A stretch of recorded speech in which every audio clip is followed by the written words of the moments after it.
इरफान शेख या ठिकाणी आपण त्यांची मुलाखत घेण्यासाठी या ठिकाणी आलेलो आहे.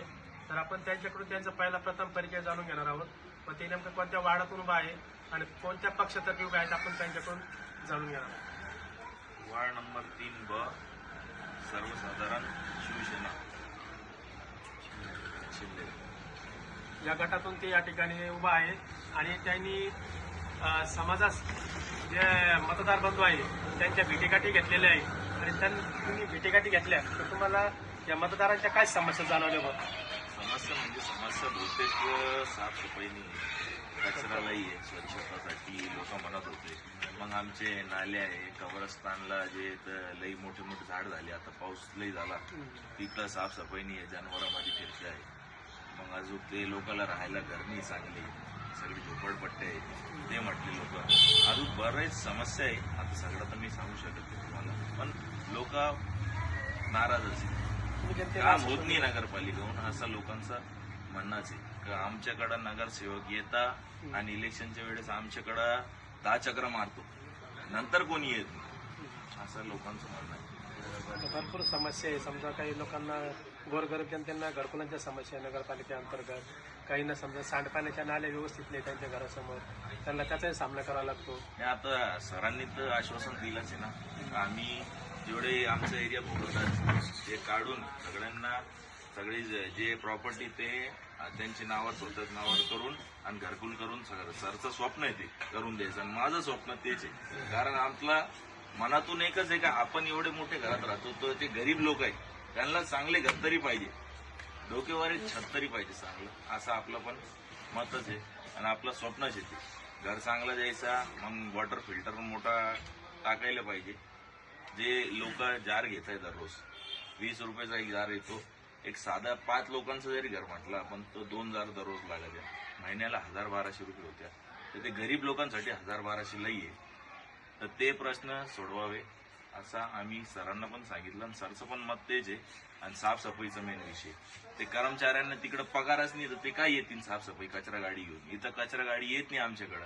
गाडी आली तर गाडीचं ते माणूस आहे तो शेड सारखा मध्ये बसतो, बाजू जे राहतो त्याच काम काय आहे का बाई लेडीज विडीज आले तर स्वतः उतरून ते कचरा टाकायचा. आता घाण एवढी राहते ते गाडीत कुणी जवळ जायला ते लोक जात नाही जवळ, तर ते स्वतः लेडीजला म्हणते टाका म्हणून. आता इथं माझे त्यांच्यासोबत थोडे 2 गोष्टी झाले होते, पण आता काय कोण आहेच नाही तिथं नगरपालिकेत बघायला, मग कोणाला सांगावं आपण? उद्या भविष्यात तुम्ही नगरसेवक झालात 3 नंबर वार्डमधून, तुम्ही सगळ्या सुविधांचा लोकांना परिपूर्ण फायदा करून द्या. करूनच देऊ. आपल्याला दुसरं काम काय? नगरसेवक म्हणजे लोकांची सेवा करायसाठी आहे आणि लोकांना जे काम सांगितलंय जे गरजेचं आहे ते करायसाठी. लई मोठ्या माणसाला आपण नगरसेवक केला त्याचे मागचे काम त्याला उरकत नाही, मग तुमचे काम कोण, तुमचे प्रश्न कोण पाहणार आहे का? तुम्हाला काय अडचण? असं तुम्ही किती दिवसापासून या राजकीय क्षेत्रामध्ये कार्यरत आहे? तुमचे पूर्वज वगैरे कोण होते? वडिलोपार्जित आहे डायरेक्ट. आता माझे जे आजोबा होते गणेश शेठ मुरगीवाले, ते अपक्ष चिन्हावरून निवडून आलेले, मुरगा चिन्ह होतं त्यांचं. 1985 मध्ये आमच्या पूर्ण फॅमिलीचं राजकारणच त्यांनी स्टार्ट केलेलं. आम्ही होतो आमच्या चुलत्याच्या मागं होतो, पण आता आम्ही आमचा एक धोरण होता आमचा की गणेश शेठ नंतर मी त्यांचा नातू आहे, मला एक चान्स पाहिजे म्हणून आम्ही मैदानात उतरलो आणि लोक आमच्या मागं आहे. लोकांचं म्हणणं आहे का बदल व्हावा आणि हे जे सगळं अडीअडचण आहे सगळे दूर करायचं, कोणातरी प्रयत्न करायला पाहिजे असं लोकांचं पण म्हणणं आहे. वार्ड क्रमांक 3 मधून समजा तुम्हाला जनतेच्या समस्या जाणवल्या म्हणून तुम्ही आता या निवडणुकीमध्ये तुम्ही उतरल्यावर यानंतर पुढे अजून ध्येय धोरण काय सांगितलेले? तुम्ही जनतेसाठी काय काय करणार? अजून काय उपाययोजना आखल्या का तुम्ही? तेच ना, घर करून द्यायचे आपल्याला, मग पाणीचा विषय ते सोडायचा आहे. मग तुम्हाला म्हणतोय कब्रस्तानची जे साफसफाई ते करायची. मग ते दर्गाचा लय मोठा प्लॅन आहे. दर्गा एवढी भारी बनवणार आहे, 2 ते 3 कोटी रुपये त्याला आणायचे. तर सरचे आपल्याला रिक्वेस्ट करून ते सगळं आपल्याला करून घेणं आहे. आणि आपल्याला माहिती आहे वैजापूरमध्ये फक्त एक बोरणारे सरच आहे, त्यांची ताकद आहे सगळे काम आणून द्यायसाठी.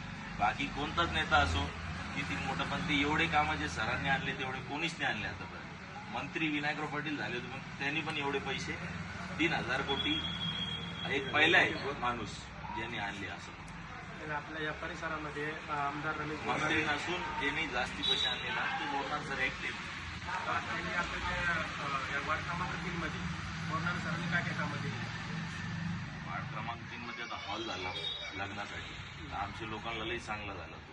कारण का एक नॉर्मल प्रोग्राम करायचा आहे तो 25-30 हजाराच्या खाली मंडप होत नाही. असं ओपन स्पेसमध्ये करायला गेले किंवा कुठेही करायला गेले कोणत्या हॉलमध्ये, ते आपला हॉल 5,000 रुपयामध्ये होत होतं. एकनाथ शिंदे साहेबांना दिलं होतं नगर विकास खात्यातून त्याला पैसे. तर ते आज आमच्या लोकांसाठी लई चांगलं. आता वैजापूर शहरामध्ये नगराध्यक्षपदासाठी डॉक्टर दिनेश आणि संजीव बोरणारे हे आमने सामने आहेत. तर त्याबद्दल तुम्ही काय सांगाल का? दिनेश संजीव बोरणारे हे किती मताने निवडून येतील, तुम्हाला कसं काय अंदाज वाटतो? नाही, आता शेवटी तर त्यांच्यामध्ये थोडी फाईट होणारच. त्यांचे मागा लोक आहे, बाकी आता लोकांच्या वर आहे. आमचं तर मत आहे का बदल व्हावा. 20 वर्ष त्यांनी बघितले ना लोकांनी. 20 वर्ष बघितलंच आहे. 1 वर्ष त्यांना देऊन टाकले. देतील लोक असं वाटतं. थोडा आपल्याला वाटतं का बोलणार सर मध्ये ताकद आहे तेवढी. संजू भाऊ काम करायसारखेच आहे. आपण काही म्हटले ना आपले प्रश्न ते सोडवायसारखे, तर मग एक 5 वर्ष द्यायला काय हरकत नाही ना. आपण त्यांना 20 वर्ष दिले, आपल्याला दिसत आहे काय. 5 वर्ष यांना दिले तर आपल्याला समजून काय केलं काय. मागील 4-5 वर्षामध्ये काही असे बनावासी विकास कामं केलेली नाही, नगरपालिकेचं नाही. आता आमचे रस्ते तुम्हाला दिसत असेल, गोल्डन नगर आहे, दर्गा बेसिक लई चांगले रस्ते, पण नगरपालिकेचे नाही आहे. ते दुसरे डिपार्टमेंट मधून आलेले, डीपीडीसी मधून आले किंवा कोणत्या मंत्र्यांचा आमदार करून आणलेले पैसे. मग असं वाटतं तुम्हाला बा, जसं आमदाराने तालुका भरात पुन्हा 3,000-3,500 कोटीचा निधी आणला, शहरासाठी कमीत कमी 200-300 कोटीचा निधी आणला. 100% त्याला काय. तर मग पुढे संजय बोरणारे जर नगराध्यक्ष झाले तर वैजापुराचा चांगला कायापालट होऊ शकतो भारतीय 100%. या ठिकाणी. ओके.